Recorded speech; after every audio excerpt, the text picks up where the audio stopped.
હે ગાઈસ, જો આજે બિલાડી માસી આવ્યા છે. મ્યાઉ.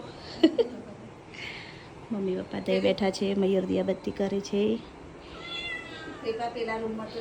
આયુષ જાનવી સૂતા છે.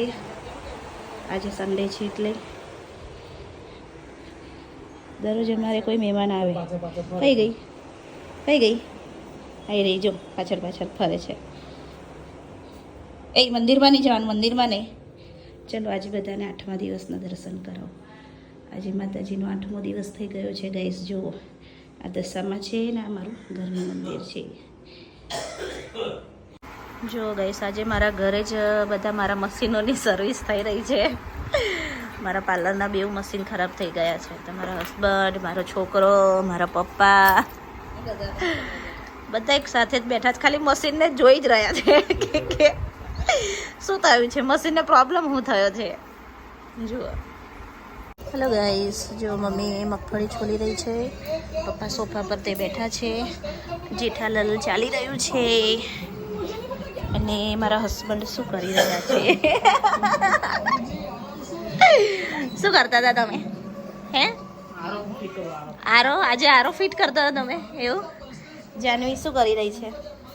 જાના શું કરે છે? જો આજે અમારો પેલો આરો છે ને એ બગડી ગયો હતો, એટલે આજે અમારે જગ મંગાવવા પડ્યા. એટલે આજે જાનાનો બોટલ ભરવાનો વારો છે. બાકી તો આયુષ ભરે. આસુ શું કરે છે? આસુ શું કરે છે? હોમવર્ક કરી રહ્યો છે. જુઓ.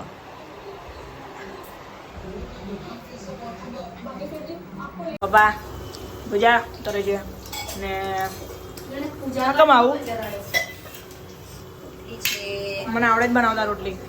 આ દાળ, મોરી દાળ છે, ભજીયા છે, પછી